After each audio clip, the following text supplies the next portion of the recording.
Hello everyone and welcome to Very Cold Lasagna. I'm your host, Dylan Lasagna, and this is episode number 267 of this icy yet spicy podcast for all your filthy casual takes on the world of sports for you casual fans out there like you and me.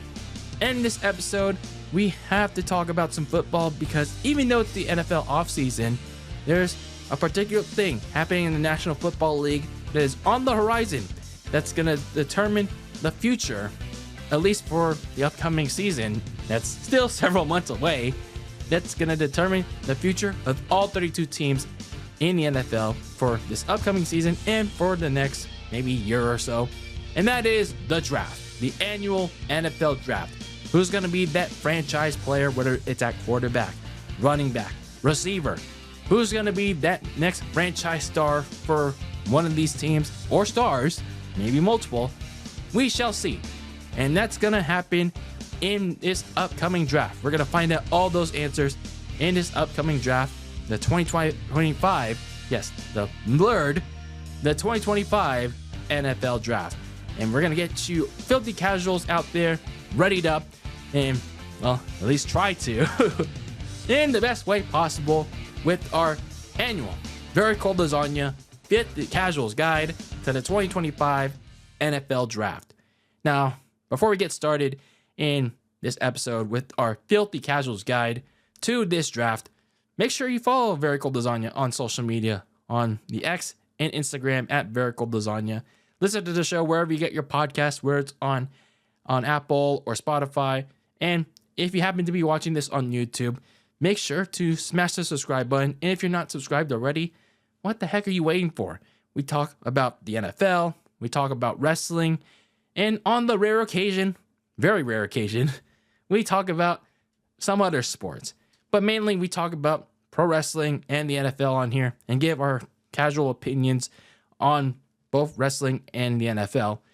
And make sure to leave your comments down below and your opinions on the topic at hand, this being the NFL draft, and what your team or some other team needs to do to better their chances in the upcoming 2025 NFL season.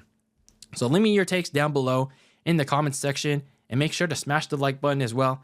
And as always, share this with your friends, share this with your neighbors, share this with whoever is right next to you, whether it's at work or school. Share the good, the bad, the ugly about this podcast entitled Very Cold Lasagna. So now let's get this ball rolling about the 2025 NFL draft. So the NFL draft. This year, in the year of 2025, it's going to be held at Lambeau Field and the surrounding area of Titletown, the Titletown campus of Green Bay, Wisconsin, which is the host city of the Green Bay Packers. So, yeah, the Packers are going to be hosting this NFL draft this year, and they were selected to host this thing back in 2023, and, well, here they are now, 2 years later, and we'll see how it goes and all the festivities surrounding it. Hopefully it's not cold or hopefully it's not raining, but we shall see since it's in the upper north. Anyway, besides all that, as of right now, as I'm recording this, like this is the closest since I believe 2020 or I don't know, maybe like 19 whichever. I don't know. You could quote me on this in the comments. You can fact check me in the comments on YouTube or send me a message with a fact checked. But this is from what I remember from my casual feelings. All 32 teams are expected to pick in the first round for the first time in forever. Let's just put it at that. And there is little to no mention of any teams expected to either trade up or trade down the board of the first round, at least for right now. Things can change in the next 24 to 48 hours, or even at the top of the hour, or several hours before this draft. So as of right now, there has been no mention of any team, or very little teams, trading up or trading down, or trading out entirely of the first round of this draft, which is what we're mainly going to be focusing on in this guide, or in air quotes, by the way, of this draft. So this year of the draft, The talk of it has been pretty quiet, to be honest with you. Like, when I've been kind of following the draft news and all that, there's not really much to talk about. There's not really much to really dissect my teeth in. And maybe it's just me being a casual. It's just really what I am, a casual fan. But part of me also feels like why things are quiet is mainly because it's just a weaker class in general. Mainly, especially at quarterback, which is honestly what a lot of teams need desperately. But it at the same time is also kind of stronger in other areas. So maybe this is just a generally kind of weak class compared to 2024 and 2023, where there were some nice players that we can at least dissect our teeth into in multiple areas that also included quarterback, by the way. Maybe we're just too focused on quarterback. I don't know. But before we get into all 32 teams and their needs in this upcoming draft, there are some key players to watch. Is they could either go in the first round or they can go completely out of it. So there are, I say, at least 5 or 6 players that I could see going to a team, at least in the first round. And one of the top players in this upcoming draft is hybrid corner and receiver Travis Hunter from Colorado. He's probably one of, if not the most coveted player of this draft, because he's a multi-positional player. He can play receiver, he can play corner. He did both at the University of Colorado. So he is a multi-dimensional player, multi-positional player. Now, the question is whether he is able to adapt to that in the NFL, whether he's allowed to do that in the NFL. That remains to be seen. If that is a possibility, that would be very unique. I'm not sure if that has happened before in the NFL. I mean, there are receivers that are punt returners, from what I recall. There are running backs that are punt returners, but a receiver that is able to also play corner, play both offense and defense, I'm not sure if I've ever heard of anything like that. But he'll be a great add for whoever picks him in most likely going to be the top 5. So I expect him to be gone by then. So the next 2 players are mainly specifically quarterbacks, because honestly, this is kind of a weak quarterback class in my opinion. The first one is Shedeur Sanders. So the son of corner Deion Sanders, who conveniently enough is also from the University of Colorado, which is the school that Deion Sanders is the head coach of. So Shedeur Sanders is one of the top 2 quarterbacks in, again, a generally weak QB class. So he did, I'd say, pretty well in his time in college, but during this draft process, a lot of scouts and a lot of teams, for some reason, have some concerns about this guy. Whether it's his play, his attitude, it's kind of rubbed people the wrong way for some reason. I mean, there will be a team that is going to pick this guy, and how he'll adapt to the pros remains to be seen. Then you have quarterback Cam Ward from the University of Miami, who is a Heisman Trophy winner that, to me, from the little snippets that I've seen of him, he seems like a pretty dang good player. A very aggressive one, a very aggressive playmaker, which is both a positive and a negative. Because he has some game management issues because of that, but he still has great potential to be a team saving grace with both his dual threat abilities. So going on the defensive side of the ball, you have edge rusher Abdul Carter from Penn State, a fast edge rusher that pretty much zones in immediately at opposing quarterbacks at the snap. So I believe that alone allows him to completely take over the game, screw up any game plan that is on offense. So in general, a pretty dang good edge rusher. So sticking with the offense, you go back to the running back position. Ashante Gianti from Boise State. Sorry if I butchered that name. So, looking at this guy, he may be short, but looks like he's a strong and bounced back that can beat you quickly if you can't tackle him on sight or force a turnover on him. And that turnover trait, it actually is a major weakness of him. He had 9 turnovers over his last 2 collegiate seasons. So ball security seems like a major issue of his. And that's something he has to clean up once he gets to the pros. But his quickness, his physicality seems like he's going to be a top 10, if not top 15 pick in this draft. So last but not least, I talked about this guy when I did my quote-unquote scouting video when I talked about the 49ers a couple months ago. And that was offensive lineman Armand Membu from Missouri. This guy is a very big but lengthy tackle that has pretty much experience at both tackle and guard. So pretty much almost every position. I'm not sure if I mentioned center before, but nonetheless, almost every position on the offensive line, which gives him the biggest advantage over the other offensive line prospects. He's also very explosive, handsy, and in general makes him hard to beat in both pass protection and in run blocking. And specifically in run blocking, he can dispose of defensive tackles by pushing them down and open up running lanes. So Armand Membu, he also impressed in the scouting combine and in his pro day. So that makes him the number 1 offensive lineman in this draft. So that was just a quick rundown and a brief summary for us filthy casuals of the key players to watch in this upcoming draft. So now, with that being said, let's talk about every team's final needs, and we're going to do it by the draft order, from the worst to the best. And that means from 1 to 32, who and what these teams need in the upcoming NFL draft that's going to be coming up very, very, very, very shortly. And it all begins with the first pick in the 2025 NFL draft. The Tennessee Titans are on the board. So, the Titans, by virtue of having the worst, absolute worst record in the NFL, they get the first pick. So, looking at the Titans in this offseason so far, what have they done? Well, not much, actually.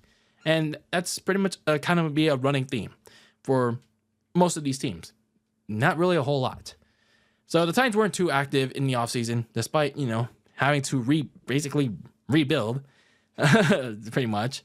But they addressed their struggling offensive line, at least, with the additions of left tackle Dan Moore and guard Kevin Zeitler. So they made, I say, a few key additions to that offensive line, but clearly there's still plenty of work to be done. Obviously, the biggest thing that they do have to address in this draft, and especially at number 1 overall, is quarterback. So that's pretty much the clear and obvious thing that they should be going for here. It's pretty much nothing else. The Will Levis experiment has failed, and that's one of the major reasons why they're picking number 1 overall in this draft. The question is, which one do they go for? Do they go for Shadur or do they go for Ward? That is the question. But I do know this, the Titans' current answer, whether it's Will Levis or it's whoever else they signed, it's not on the roster. So they got to take a gamble here with whichever quarterback is available, which basically is anyone at their disposal with the first pick. But either way, they got to take a gamble with this generally weak QB class. Some of the other needs that the Titans need with their total of 8 draft picks, they got to look at getting another receiver because they let Nick Westbrook-Akine go in free agency. So they need to find at least 1 or 2 more receivers for their new QB. They could do so in day 2. Meanwhile, they also need to invest in getting a new edge rusher because, well, Harold Landry, they decided to release him last month. So 2 of the top needs are receiver and edge rusher for the Titans once they address their quarterback. So picking at number 2 overall is the Cleveland Browns. And looking at their offseason so far, well, once they somehow managed to get themselves under the cap because, well, they had to restructure Deshaun Watson's contract, the Browns used that green money they had to go and get 2 backup quarterbacks in Kenny Pickett and Joe Flacco. Okay. Well, I guess so because, well, basically, Deshaun Watson's pretty much not going to be available for the entire season because, well, he tore his Achilles again a couple months ago. Twice, mind you. So they do have 10 picks to work with in this draft. Now, obviously, the most glaring pick of need is the quarterback spot. The Browns need to go pretty much all in on getting a brand new quarterback, and pretty much that's the one that the Titans don't pick at number 1 overall. Now, the issue is they pretty much went out and got 2 quarterbacks last month in free agency. So they might go in a different direction, which leads me into their under draft pressing needs, which is the offensive line, because they got to bolster that supporting cast, especially up front, whoever's going to be at quarterback. And they also have to go and get a running back, which they shouldn't do at number 2 overall. So, yeah, they also got to get a running back, given they haven't re-signed Nick Chubb. And on the defensive side of the ball, they might consider getting an edge rusher because, well, they got to go get some help for Myles Garrett for some whatever reason, he stupidly re-signed despite requesting a trade. So, a lot of things that the Browns have to consider at this second overall pick. I mean, in my opinion, the main one that should be addressed is quarterback. So then we have the third overall pick that belongs to the New York Giants. And oh boy, the Giants could have been in a much better position. But, well, for whatever reason, I mean, it's not like winning a meaningless Week 17 game was going to do any damage to that draft standing, right? Right? Yeah. And it's not like winning a meaningless Week 17 game was going to make them sign Jameis Winston and Russell Wilson in the ensuing months, right? Right? Oh, boy. The Giants, huh? How about them big blue Giants? So anyway, the Giants, they have a total of 8 draft picks in this upcoming draft, including this one. Now that they have their 2 quarterbacks set, I guess, they got to go get a receiver. They need another top receiver to go alongside Malik Neighbors. Perhaps they go and nab Travis Hunter, the top hybrid receiver / corner, before the Patriots do, who pick right after them.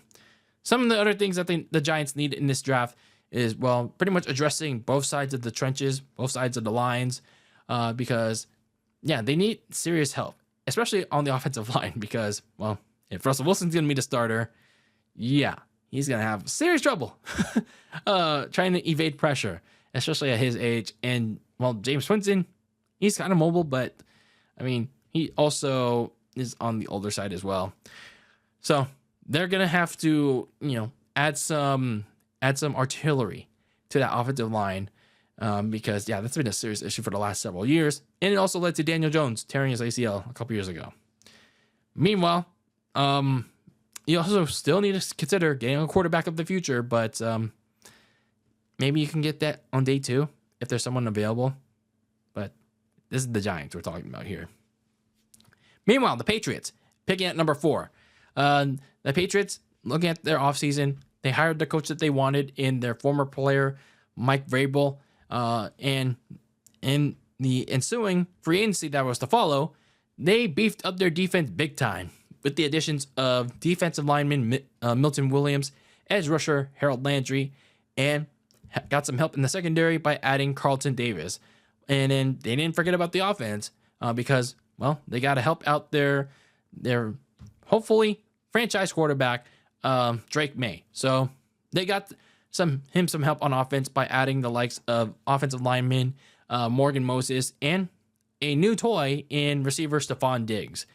So they have about 9 draft picks to work with, and the top need for this Patriots squad is helping out the worst offensive line in the NFL last year. So, yeah, despite adding Morgan Moses, yeah, I mean, this is still the worst offensive line because the Patriots, they let Drake May get mauled out there. But there's a litany of quality offensive linemen at both guard and tackle. But that's the problem with the 4th overall pick. And you're basically picking first at either one of these positions. The Patriots have a difficult choice to make. Like, which one do they want? Like, you only have one choice to make. Unless you trade a bunch of your picks to pick back-to-back. So some of the other things that they need to address is getting another receiver because sure, you signed Stephon Diggs, but he's coming off a major injury and he's on the wrong side of 30. So the Patriots still need a reliable receiver of sorts. And the Patriots, they can still use the later rounds of this draft to find some more upgrades to that offensive line, like I mentioned before, in case Morgan Moses at left tackle, he disappoints, and maybe adding some help at corner as well. Meanwhile, at number 5, you have the Jacksonville Jaguars. They addressed some of their needs in the last month or so, like at offensive line. They added Patrick McCarry and center Robert Hainsey, but they still need more help on both sides of the ball, on both sides of the trenches. They do have 10 picks in this draft, so plenty of things to work with. Tony Khan of the land of all elite and Shaheed. So the thing that they need to address the most is the defensive side of the ball, especially in the interior. So going with the defensive tackle is the best thing the Jags can do because they had trouble last season rushing the passer inside and stopping the run. So they were basically prone to pretty much the front four.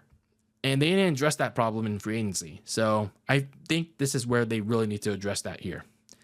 Some other things that the Jaguars need to address in the draft is the secondary, because that secondary as a whole still needs help, especially somewhere where corner Tyson Campbell needing another reliable starter across from him. And in the deep end of the secondary, so does Darnell Savage if he hopes to rebound from a disappointing year. And meanwhile, you still have to keep addressing that interior offensive line if you're the Jaguars, even with those 2 new additions I talked about earlier. So they got to add some depth in case you get even more injuries this season in the offensive line, because who knows? Maybe they can have some quality gems along the way that could be starters. So picking at number 6 is the Las Vegas Raiders. And, well, prior to what was a very underwhelming WrestleMania this past weekend, the Raiders rang in a new head coach / GM duo of Pete Carroll and John Spytek. And their first task at hand, their first free agency under the new regime, saw the Raiders let loose of, their top defenders for whatever reason or another. They let go Nate Hobbs, Marcus Spillane, and Divine Diablo. Like, they didn't even make an attempt to keep one of them. Like, at least one of them. Yeah, they all let them go. But on the opposite side of the spectrum, they added one of the worst guards last year in Alex Kappa. Yeah, very productive there, pal.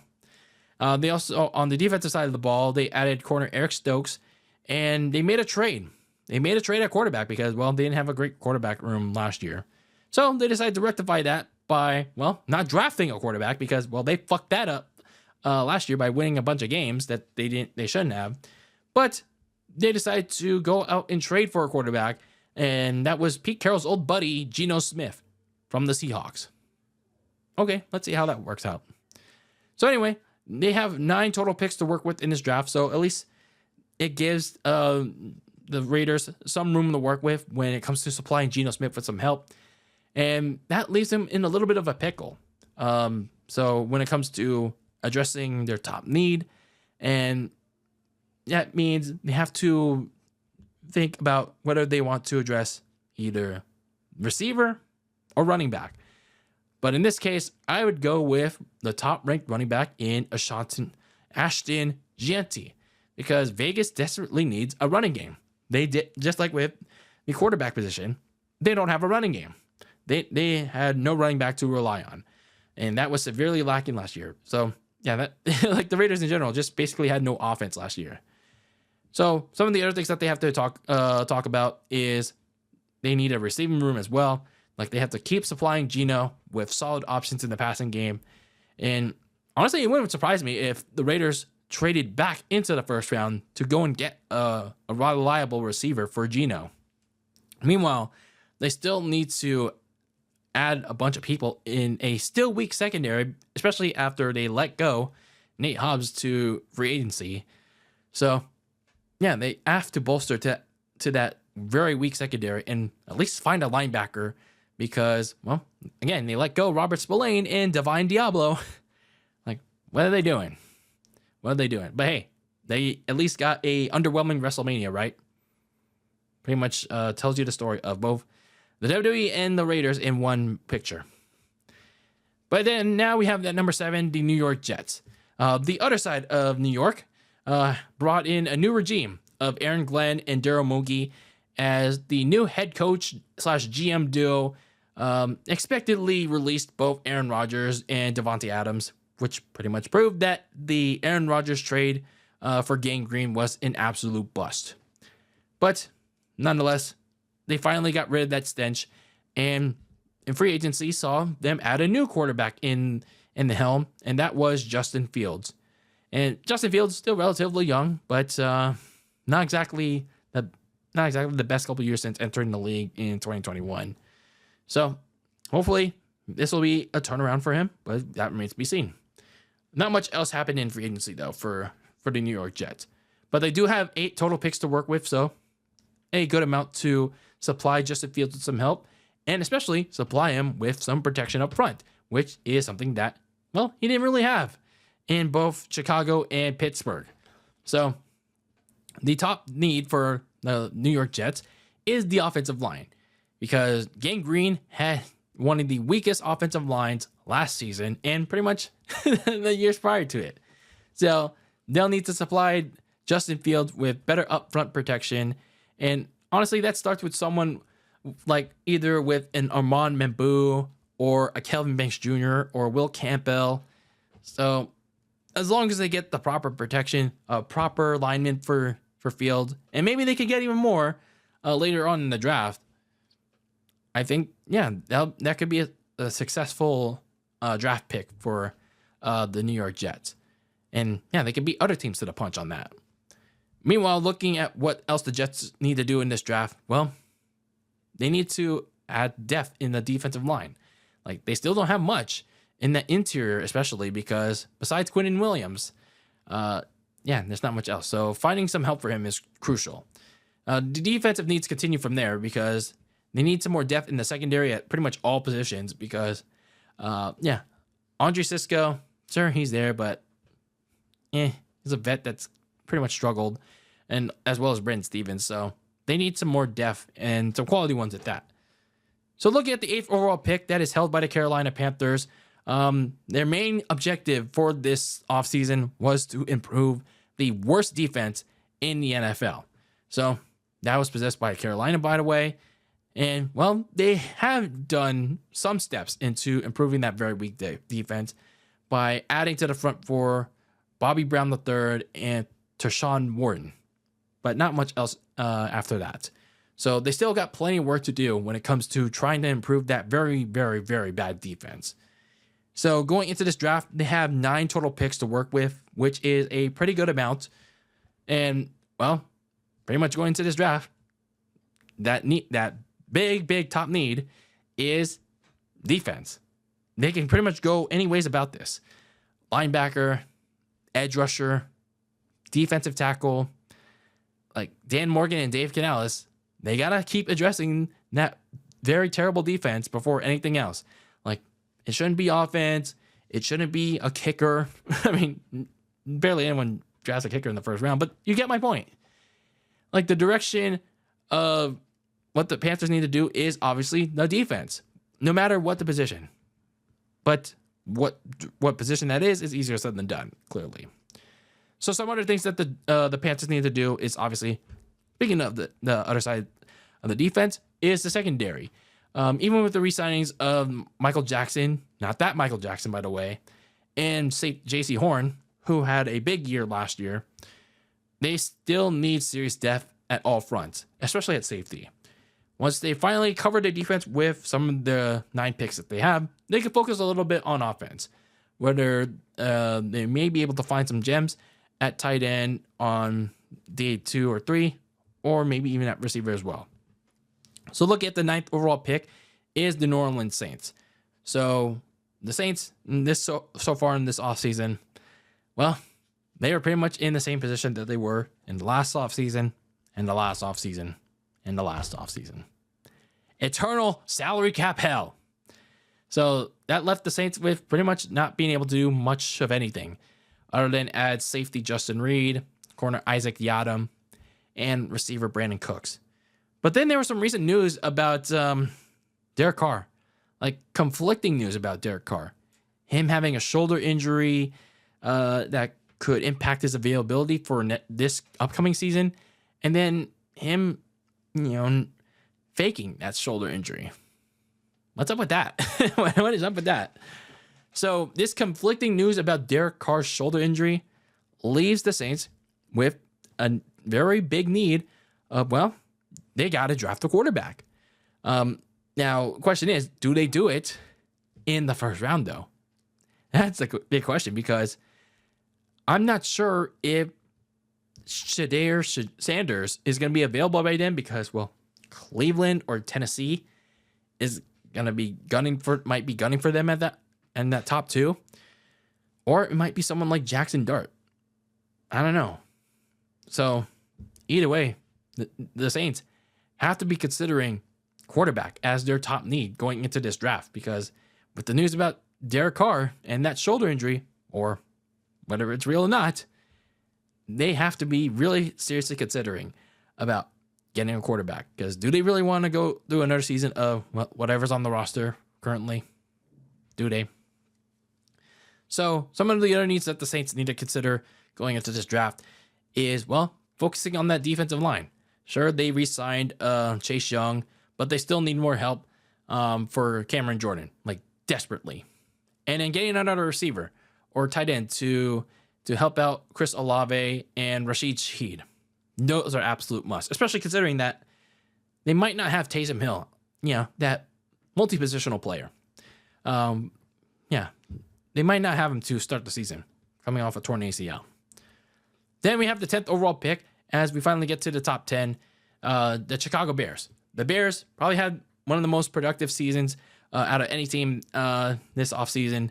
That included finally addressing the offensive line with trades, free agency pickups. So they finally addressed the interior offensive line in a proper manner and getting an offensive-minded head coach and Ben Johnson to help in the development of Caleb Williams. So good for the Chicago Bears for once, finally. They're finally waking up and realizing that we got to finally adapt to the modern NFL, and that's the offense. So they have 7 total picks to work with, which I think is a solid number to have. And their top draft need, given that they've addressed the offensive line and they've done some decent things on the defense, it's either getting a tight end or the best player available. Their very productive offseason has left Chicago in a decent position to focus on other areas. But in my opinion, Caleb Williams could still use another go-to option. And that go-to option is a tight end, perhaps in the middle of the field. And then once they've done with that, the Bears can address some other pressing needs, like in the defensive line. They added Grady Jarrett and Dio Odeyingo, if I'm pronouncing that correctly, to try and help out Montez Sweat. But they are going to need more than that. At least one more option. And other needs are going to include finally getting a running back to go alongside DeAndre Swift, and maybe find some competition at left tackle to go up against Braxton Jones.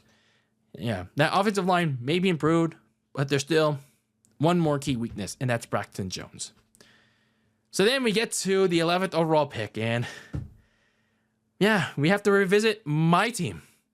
Yeah, my team. A team that I haven't talked about in over, 2 months? Maybe more than that. And that is my San Francisco 49ers. Oh boy. Man, what an offseason my team is having. The offseason of a purge. It's not like 2015. It's not like that season of a purge, nor is it 2003, 2004, 2005-ish. But it's been a purge of sorts, as the front office of Jed York, Parag Marathe, John Lynch, they let a lot of people go, key people to be specific. They let them either leave in free agency or get traded. They let the likes of Deebo Samuel get traded. They let Dre Greenlaw and Talanoa Hufanga go. They let Charvarius Ward go, understandably so, though. And they released Javon Hargrave.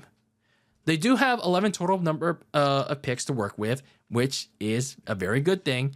But obviously, the key thing is to maximize on those picks, because of the amount of people they let go in free agency or get traded or released. And I said this before back in my season recap and in that scouting video I did for my Niners in both January and February. The absolute top need for this draft for my 49ers is an offensive lineman. I don't care if it's tackle. I don't care if it's guard. I don't care if it's center. They need an offensive lineman because you need to protect your quarterback. You need to protect Brock Purdy. You need to protect Mac Jones. Whoever's the quarterback is going to be this coming season, John Lynch and Kyle Shanahan, they got to prioritize the 11th overall pick and the majority of this draft with upfront protection for their QB. Because they see teams like the Bears, the Raiders, the Eagles. They're prioritizing the offensive line. They're prioritizing, not really the Raiders, but they're prioritizing at least trying to protect their quarterback. They're focusing, and they're going to be focusing in this draft on other top needs. The 49ers should be in pole position to select at least one of the top 3 offensive linemen in this draft that's going to be available. And if they select a defensive lineman, which is at least one of their needs with that first round pick, but the offensive lineman should be that top need that should be picked in the first round with that 11th overall pick. Hell, if you got to trade up for it, by all means. But if they do not pick an offensive lineman in the first round, then the seats of Kyle Shanahan and John Lynch need to be scorching fucking hot. It has to be scorching fucking hot. Because if they don't protect Brock Purdy this season, or whoever's the quarterback, whether it be Mac Jones, heads need to be cut off. And I don't mean literally. But the seats of John Lynch and Kyle Shanahan need to be fucking hot. And that's not me overreacting. It's like, we've gone through too much. We've gone through too much of the offensive line being mid, being below average. Protect your damn quarterback. So, while the rest of the offensive line remains a focus in later rounds, Lynch and Shanahan should also focus on the opposite side of the trenches. And as the defensive line, they released Leonard Floyd, they released Malik Collins, and that leaves pretty much Nick Bosa with no help. They still haven't done such to get Nick Bosa some damn help. So they got to go and address the defensive line in round 2, round 3, round 4. You name it. Pretty much every single round in this draft. They have 11 picks to do this shit. They have to address the trenches on not just the defensive line, but the offensive line. And that starts in round 1. They also have to find a new running mate at linebacker for Fred Warner because, Drake Greenlaw's gone. And they got to supply the secondary with another corner after Charvarius Ward departed in free agency. They got to get help for Renardo Green and Diamador Lenore. So the main priority for my 49ers is, first of all, getting an offensive lineman, getting more protection and better protection for Brock Purdy / Mac Jones. Get them some damn help, please. So finally moving on to pick number 12 is the Dallas Cowboys. And, it was another quiet offseason for the Big D in Dallas, Texas. Outside of re-signing defensive tackle Aza Odigowuze, if I'm pronouncing that name correctly at all. Oh, yeah, and they also hired a new head coach after letting the contract of Mike McCarthy expire. Who was that again? I can't remember the name. That's how forgetful I am. But anyway, they also re-signed a few other key players, and they do have 10 picks to work with, so at least they have a bunch of picks to address the needs that they failed to do in free agency. So one of those big needs is getting a receiver to help out CeeDee Lamb because they don't have another reliable option that complements him. So they'll need to get one here to not only help CeeDee Lamb, but help out Dak Prescott as well. Some of the other needs that the Cowboys have to address is running back. Because even if they signed Javonte Williams and Miles Sanders, Javonte Williams especially hasn't been the same player since he tore his ACL. And Miles Sanders has been a big disappointment since he left Philadelphia a couple years ago. So they got to go get a viable top running back. That being them being Jerry Jones. And Dallas was also hit with injuries last season in the secondary, so adding some depth in the later rounds is going to be worth looking into for Big Jerry. So number 13 is going to be the Miami Dolphins. The Dolphins in the offseason so far, they shed some fat rather than add, with letting players like Javon Holland go at safety, and they released some players like Raheem Mostert at running back, defensive lineman Calais Campbell, and they also let left tackle Teron Armstead go. But they do have 10 picks to work with, which is always a good thing to go and make up for those losses. But yeah, the top need in this draft for the Miami Dolphins is, well, they can honestly mix it up a little bit, because they have to address both sides of the trenches, both sides of the lines, whether it's offensive or defensive line, because both were a major issue for Miami for the last 3 seasons. The offensive line contributed to Tua getting hit a lot, and, well, he got concussed in pretty much 2 of the 3 seasons, those 3 seasons where the offensive line could not protect him. And the defensive line last season, they couldn't pressure the quarterback outside of Chop Robinson and Bradley Chubb. So the top offensive linemen, they may be gone when they pick, but picking someone from the opposite side of the ball, it might be a more realistic possibility. So whatever they don't pick at number 13, they still have to address it in day 2 or 3. So the other needs that the Dolphins have to address is corner, safety. So they need to strengthen that secondary after 2024 saw them get gashed there. And, well, Javon Holland left in free agency. And, yeah, Jalen Ramsey might possibly get traded. So looking at pick number 14 with the Indianapolis Colts, the Colts made some solid additions to their secondary in the offseason with safety Cameron Bynum and corner Charvarius Ward. But they lost their 2 key offensive line starters in right guard Will Fries and center Ryan Kelly. So they got some ground to make up in the offensive line. They do have 7 picks to work with. And although the offensive line is a necessity, they do have to add some help in the receiving game, because while they do have a solid set of receivers, there was not really a point of attack in the middle of the field. And that's where the tight end comes into play, where it's going to be Anthony Richardson or new addition at quarterback, Daniel Jones under center. The offense in general, they still need that middleman in the receiving game in the middle of the field. So getting a tight end is essential to complete that set of receivers. So going back to the offensive line, that's another second priority that the Colts need to address, because with Fries and Kelly gone, they have to look for their replacements here in the later rounds of the draft. And they should also consider helping out DeForest Buckner, Samson Ebicom, and Kwity Paye in the defensive front in case either one of them misses time. So adding depth at edge rusher, as well as adding some depth at defensive tackle, I believe it should be another consideration for the Colts. So reaching the halfway point of this NFL draft and our Filthy Casuals guide is the Atlanta Falcons at number 15. So they lost their top 2 starters on the offensive line and the defensive line, with Grady Jarrett at defensive tackle, who for some reason they released. And then they lost center Drew Dalman to the Bears.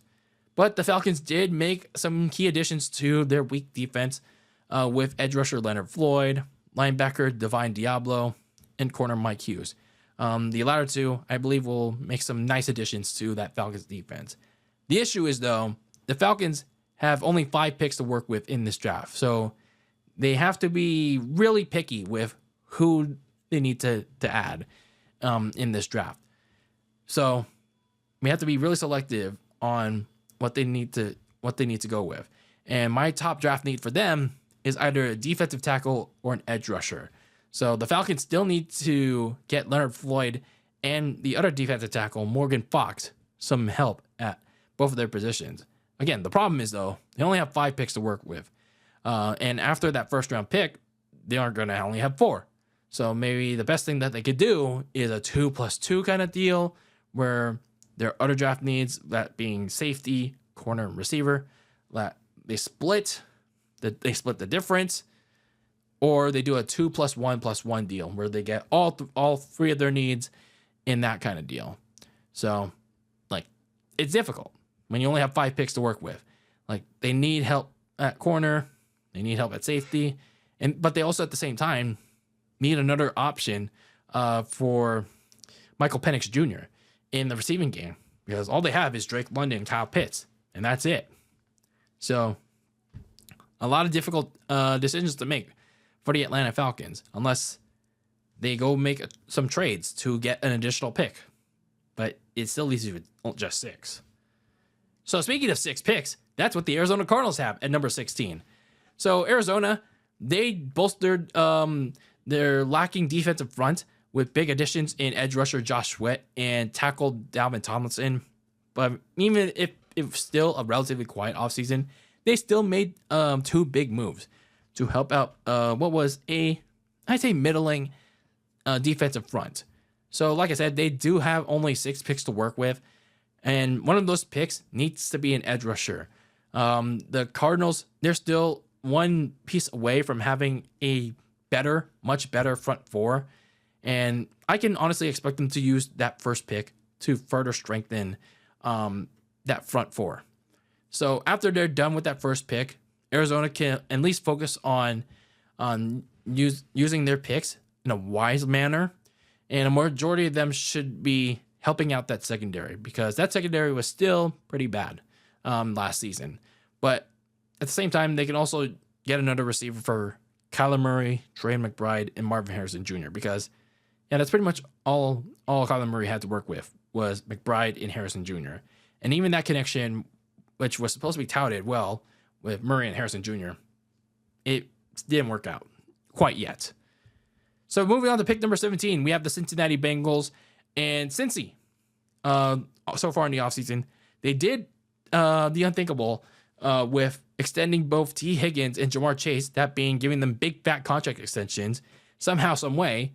But the bad news is that their already bad defense took some major blows when Sam Hubbard, their edge rusher, retired, and the other edge rusher, Trey Hendrickson, he asked for a trade, and he, at least for now, was granted his request.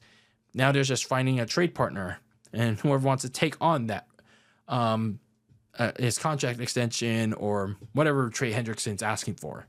And tackle Sheldon Rankins, their other top player on the defense, he left in free agency.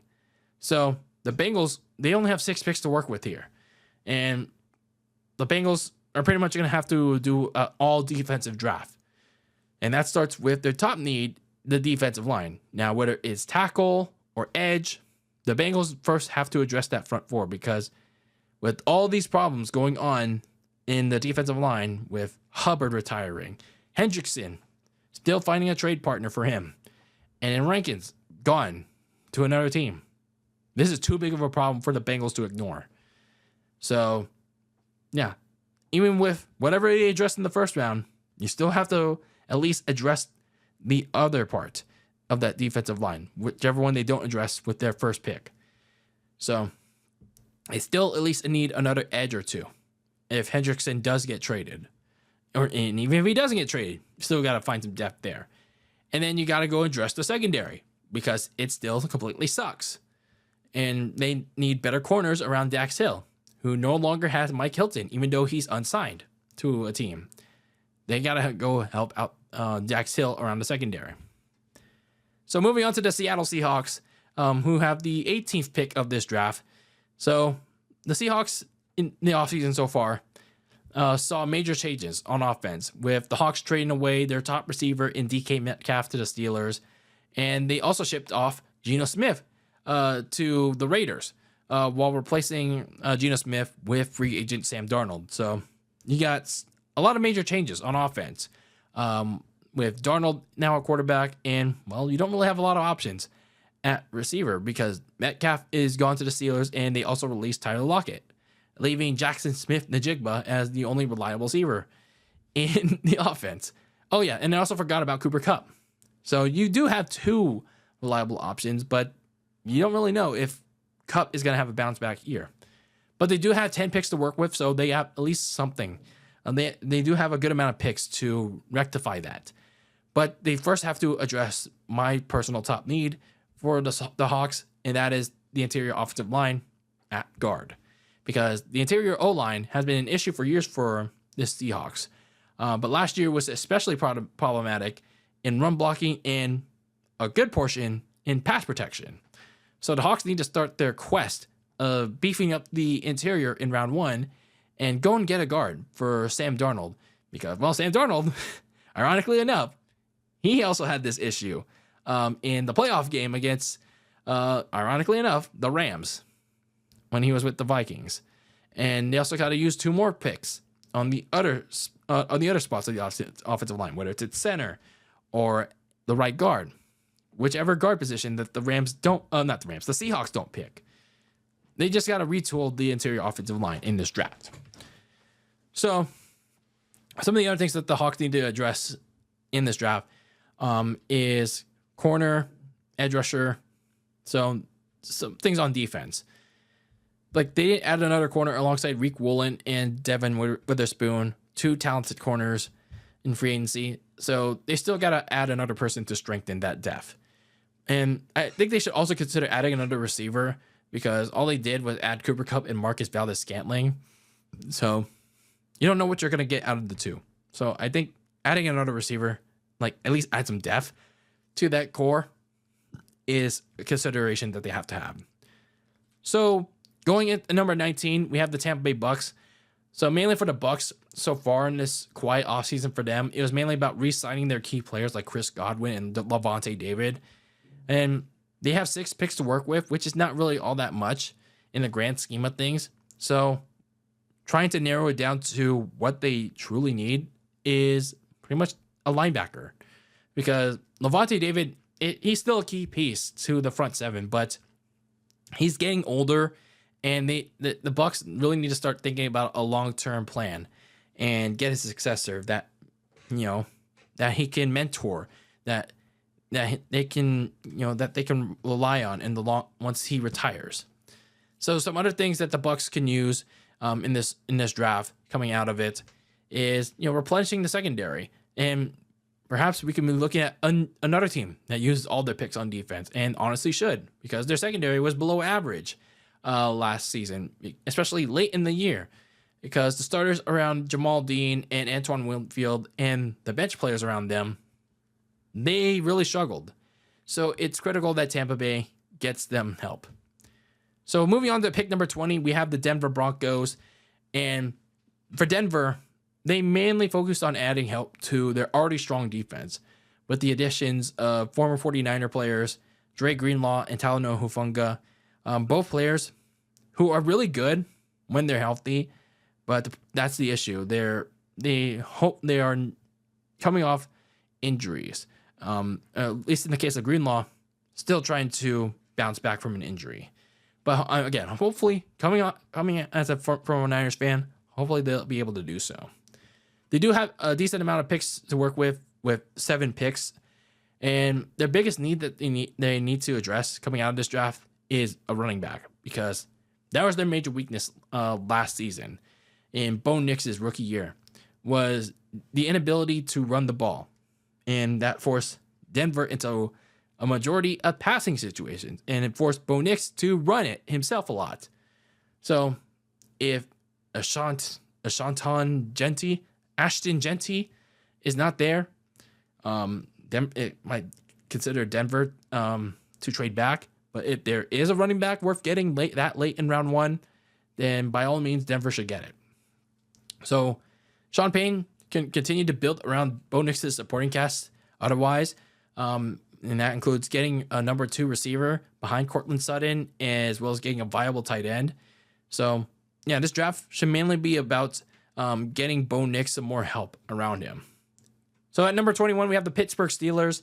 Other than the big trade to go and get DK Metcalf from the Seahawks, pretty much been all quiet for the Steelers, as they still have to look for that long-term starting quarterback option. And, they've been still floating around the idea of adding Aaron Rodgers for whatever fuck all reason and driving a certain other person that's on YouTube crazy. But anyway, they have 6 picks to work with, so not all that much.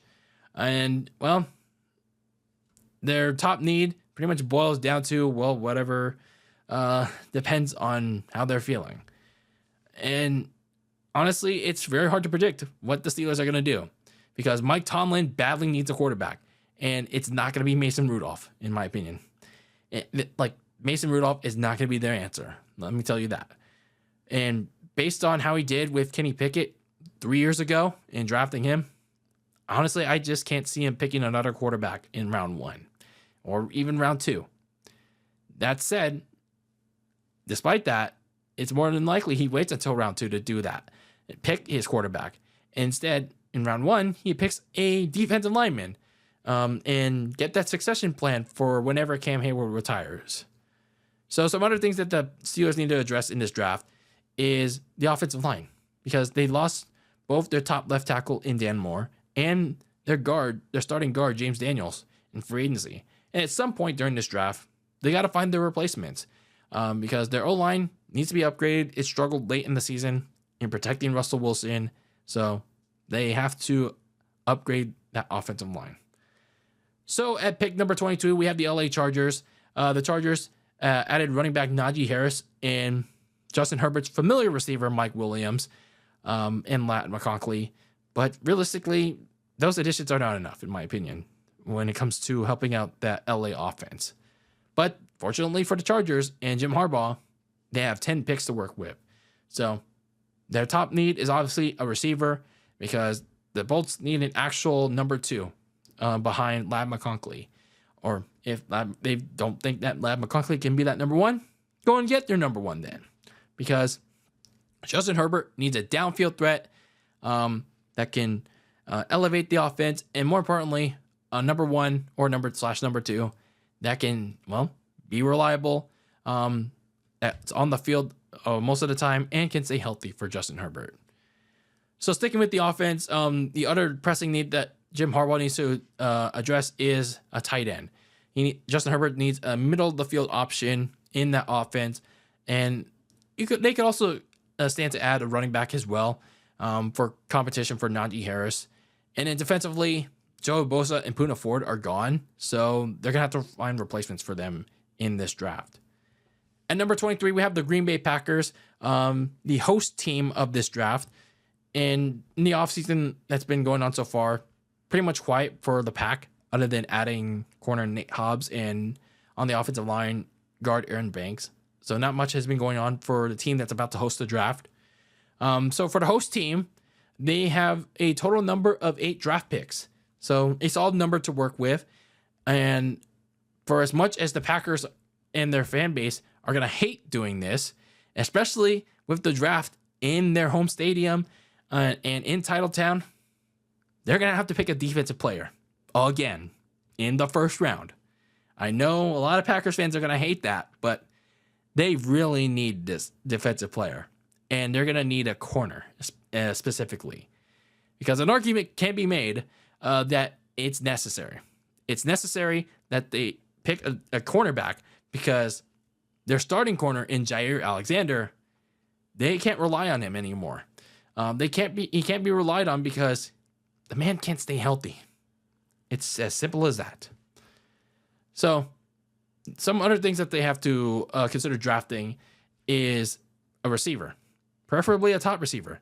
Like the injuries late in the season, especially that Week 18 game against Chicago and that wildcard game in Philadelphia, that should serve as a wake-up call, especially considering that Christian Watson, that he may not be available to start the season, if at all, in the upcoming season because he tore his ACL in that Week 18 game to start 2025.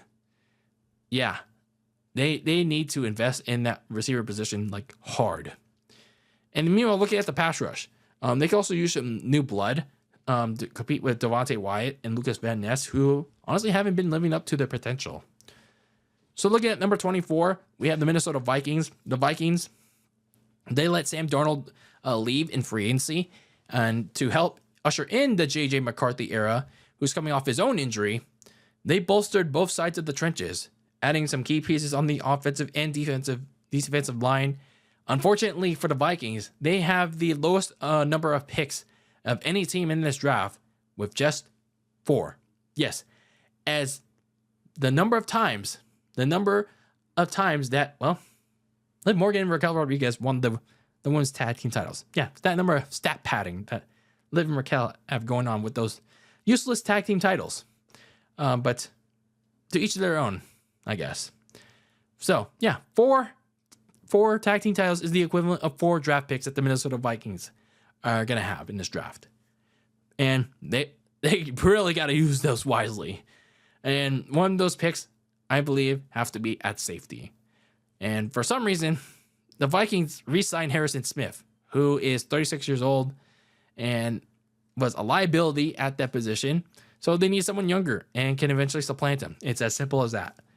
And with only 3 more picks to work with, they can only address as like so many, because they also re-signed another veteran, but is also up there in age, in Byron Murphy. They need a corner that can eventually supplant him as well. They also have to consider getting a running back behind Aaron Jones, who was also re-signed despite a down year. So perhaps finding some competition against him. The Vikings have to be really careful in who they pick in this draft, because again, they only have 4 to work with. So then we move on to number 25, and picking at that spot is the Houston Texans. The Texans added some needed help at various spots, like getting Sheldon Rankins at defensive line and Mario Edwards as well. And they traded for Christian Kirk from the division rival Jaguars. So they have 7 picks to work with in this draft, which is a solid number. And their top need for this upcoming draft is offensive line, because for whatever reason, they traded away their top left tackle, Laramie Tunzel, to the Commanders. So they got to find a replacement here in round 1. And hopefully there will be someone here for Houston by that point in time, this late in the draft. And some of the other needs that the Texans need to consider is getting a receiver, because Christian Kirk is honestly not enough to help offset losing Tank Dell for pretty much most of, if not all of 2025. So the Texans need to add another receiver for him and Nico Collins, because remember, Stephon Diggs is all on the Patriots now. They can also continue to bring in help at guard in the interior offensive line, even with the signings of Cam Robinson and Laken Tomlinson. So continue to add depth to the offensive line if you're the Houston Texans. At number 26, we have the LA Rams. The Rams restructured Matthew Stafford's contract in this offseason so far, re-signing his left tackle, Alaric Jackson, and, well, they released Cooper Kupp and replaced him with Devontae Adams. So some big moves were happening in the offense for the Rams, and they have a very solid number to work with when it comes to picks, with the magic number 8. So in the opposite of what they've been doing so far in the offseason, this draft should be focused on defense, because that's a department that they struggled in, other than, the defensive line. So their top need should be focused on the secondary, and that starts at corner, because they really struggled in passing defense. Because even with promising young players like Kobe Durant and Darius Williams, they still need another shutdown corner to help them out, alongside Akella Witherspoon, the veteran. So some of the other needs that they have to attack is at linebacker, because they had trouble covering the middle of the field last season and also stopping the run in the middle of the field. So, yeah, they have to have a hard-nosed tackler there. They can also use some more depth at receiver to help out Devontae Adams, Puka Nacua, and Tutu Atwell at receiver. So adding some more depth at receiver, as well as at tight end, doesn't hurt. So then we have the Baltimore Ravens at number 27, where the Ravens, looking at their offseason, it was another quiet offseason for them. But they did re-sign left tackle Ronnie Stanley and add some help in the secondary with corner Chidobe Awuzie, who should be familiar for all the people in the AFC North. And they have a very, very good amount of draft picks in this upcoming draft at 11. Very good number for them. So very good number to address all their needs or trade trade back or trade down or get even more picks for the upcoming next year's draft or future drafts. But the one major thing that they need in the upcoming draft is an edge rusher, because they struggled at times in the pass rush last season. So they could use another person opposite their top edge, Justin Madubike. Now, Justin Madubike goes by another first name, but it's very hard to announce. So I'm sorry about that. So some other things that they need to consider drafting is getting some more help in the secondary. And then they also need to bolster up that offensive line again, because they still need to find a replacement for departing guard Patrick McCarry. Getting some more help for Lamar Jackson's protection is a key. And then we have the Detroit Lions, one of the best teams in the NFL last season, but unfortunately didn't even make the NFC Championship game. So they had a lot of things to address in the offseason to make up for that. The Lions, they lost Carlton Davis in the offseason, but they offset that loss with the addition of top corner for the Jets, DJ Reed, but they didn't really do much else after that. They do have 7 picks in this draft, but I'd say it's still a decent number. But most of this draft should be dedicated to fixing a defense that really got hurt by injuries. And kind of underwhelming play, if you ask me. So Aiden Hutchinson and Alan McNeil are coming off major injuries. But Hutchinson specifically, he needs another man opposite of him to help him out. Because the Lions, they once Aiden Hutchinson suffered that broken leg, that pass rush was really, really struggling to get to the quarterback. The Lions can also stand to get some depth behind him as well. Hutchinson struggles to reclaim his old form, which I imagine is not going to be easy. No way in how. So some other things that the Lions could consider doing is, getting a guard to replace Kevin Zeitler, because, they haven't done it yet. And if they want to keep their strong offensive line going, that's one way to do it. And then the Lions could also continue to address their defense by adding depth at safety and linebacker. And then we have the final 4. At number 28 was the Washington Commanders. And, I'd say Washington was another team that had a very eventful offseason that saw them trade for the likes of Deebo Samuel at receiver and then left tackle Laramie Tunsil. So both of those moves, an attempt to help out Jaden Daniels, the then rookie quarterback, while keeping key players like Nick Bellore at linebacker, and as well as Bobby Wagner, and then tight end Zach Ertz. Now, the hard part is the Commanders only have 5 picks to work with. Now, that's unless they trade back. They trade out of the first round or trade back even further in day 2, because they don't have that many picks to work with as a consequence of those 2 trades. So we could see them trade back out of the first round for a pick or 2, and they could trade back even further if they make more trades for picks in the future, maybe, or maybe even like in this draft. If not, they can get the best available defensive tackle to replace Jonathan Allen, who they released and ended up on the Vikings. So if they stand pat with the 5 picks that they have, it's going to be a defensive tackle in the first round, and then after that, maybe go and get some help on defense, which should be a priority with the little picks that they have. Getting some help opposite Doris Armstrong to bolster a weak front 4, and getting some help at corner to help out Marshawn Lattimore and Mike Sandstrill. That should be priorities for this Commanders team. Then we have the Buffalo Bills at number 30.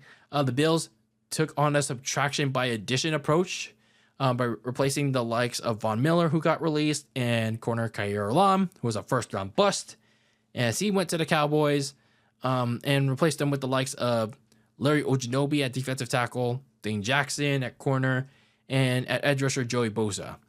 The Bills have 10 picks to work with, which is a good amount heading into this draft, and, their top needs going into it are either edge rusher or corner. So they still have some work to do at both of those positions. And I say both of those positions still need help because, at edge rusher, Ojinobi and the edge rusher that they currently have, Michael Hodge, face 6-game suspensions for performance-enhancing drug violations. Like, why were you taking those anyway? So anyway, at corner, Kylan Elam was a bust, and he did get traded. But the issue with that trade, and also letting Rasul Douglas stay unsigned in free agency, it left the cornerback room very thin. So they don't have a lot of options there. So the Bills are going to have to address one of these in round 1 and then address the others later. And again, the fortunate thing for the Bills is that they have 10 picks to do it. So some of the other needs that the Bills have to address is getting another receiver, because they still don't have that top receiver other than Keon Coleman, which the jury's still out on him. And mainly the rest of the defensive depth needs to be addressed, because not only is cornerback thin, but the safety room remains left to be desired, because even if they signed Damar Hamlin, like, he is still an underwhelming player. So the suspensions that I previously mentioned means the Bills got to have depth at the defensive line with at least 2 of their picks as well. So the Bills still have a lot of work to do on the defensive side of the ball. So the second to final team we're going to be talking about in this guide to the 2025 NFL Draft is none other than the 2-time AFC champions and a team that couldn't quite finish their story of a three-peat, and that's at number 31 overall, the Kansas City Chiefs. So the Chiefs are coming off the hammering that they suffered at the hands of Philadelphia in the Super Bowl. They are also battling the salary cap game, and that saw them re-sign the likes of Hollywood Brown, Juju Smith-Schuster, and linebacker Nick Bolton. But they also had to trade away or either let go a couple of their key players. One of those key players ended up being offensive lineman Joe Thuney. They traded him away to the Bears. They do have a decent amount of draft picks to work with at 8, and one of those needs absolutely has to be an offensive lineman. Whether they get that this late in the game, that remains to be seen. But they do have to address the offensive line. While they added left tackle Jalen Moore from the 49ers to offset losing Thuney, and they also franchise tagged Trey Smith, they still got to address the other side of the offensive line, that being the right side. They need more depth on that right side of the line, and maybe even add a center too, because they got to combat stronger D-lines, as seen in the Super Bowl against Philadelphia. So another problem that was evident in that Super Bowl against Philadelphia was the defensive side, because as I talked about in my season recap for this team, they don't have much depth behind Chris Jones and George Kalafdis. So the defensive line, that has to be addressed. And then at receiver, that also has to be addressed, because although Rashee Rice is going to be back, the Chiefs still need that number 2 or number 3 behind him and Xavier Worthy. So receiver depth is still an issue, even though they re-signed Hollywood Brown and Juju Smith-Schuster. They still need that top downfield threat to go alongside Rashee Rice and Xavier Worthy. So then, last but not least, we have the reigning, defending, undisputed Super Bowl champions picking last in this draft at number 32, and that is the Philadelphia Eagles. So the Eagles, they lost a good amount of their key defensive players in the offseason, which was expected with pretty much almost every team. They lost Milton Williams at defensive line, Josh Sweat at edge rusher, Brandon Graham retired. They also traded away C.J. Gardner-Johnson to the Houston Texans. So they lost a good amount of their key defensive players from this Super Bowl run. And they also didn't really add much either. So they do have 8 picks to work with to try to rectify that. And that leads me to, well, their top need in this draft: a defensive tackle or an edge rusher. So the good thing is they have 7 more picks to address either one of these things. But they're going to have to find a productive replacement either way to offset the losses of Williams and Sweat. So they have to choose wisely here. They got to choose wisely here, but fortunately, it's going to happen at the end of round 1. But again, they got to choose wisely here. Philly also has to address finding a replacement at right guard after Mekhi Becton left for the Chargers in free agency. So filling out their already great offensive line. Just they got to plug in a hole there. And then, while there aren't many other pressing needs for this Eagles squad after that, it doesn't hurt to add some depth in the defense, like at corner, linebacker, and safety, especially at corner, given that they're going to insert 2 young guys at that position. So it doesn't hurt to add some more depth in there. So, yeah, overall, this draft is, while it's not the greatest draft that's going to be there. In my opinion, from a casual's perspective, it's still going to be an interesting watch, especially in round 1. That's probably the biggest anticipation for any sort of NFL fan, whether you're a casual, hardcore, diehard. It's 3 days, at least 2, well, not really 3 days, because day 3 is meh. At least 2 days worth of tuning into to see which players are going to help out your team or most likely not going to help out your team and for next season and for this upcoming season and beyond. So looking forward to this upcoming draft. Looking forward to see how my team, the 49ers, are going to hopefully do something in this draft. And hopefully your team will add some quality players to this upcoming season as well. So should be an interesting watch. Even in a kind of weaker class of crop of players in this upcoming draft that's about to go down. And yeah, we'll see where things go from here as we get closer and closer, even though it's still so far away, to the 2025 NFL season. But yeah, let me know what team you're rooting for. Let me know what team you're a fan of and what they need to address in this upcoming draft that's coming up real soon.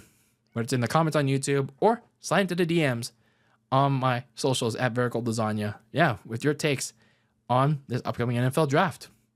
But anyway, that's going to do it for this episode of Very Cold Lasagna and our lengthy Filthy Casuals guide to the upcoming NFL draft. I have been your host, Dylan Lasagna, and this is episode number 267 of this icy yet spicy podcast. And as always, keep that lasagna very cold in the fridge with your takes on the world of sports. And until I see you, when I see you in the next one, peace out.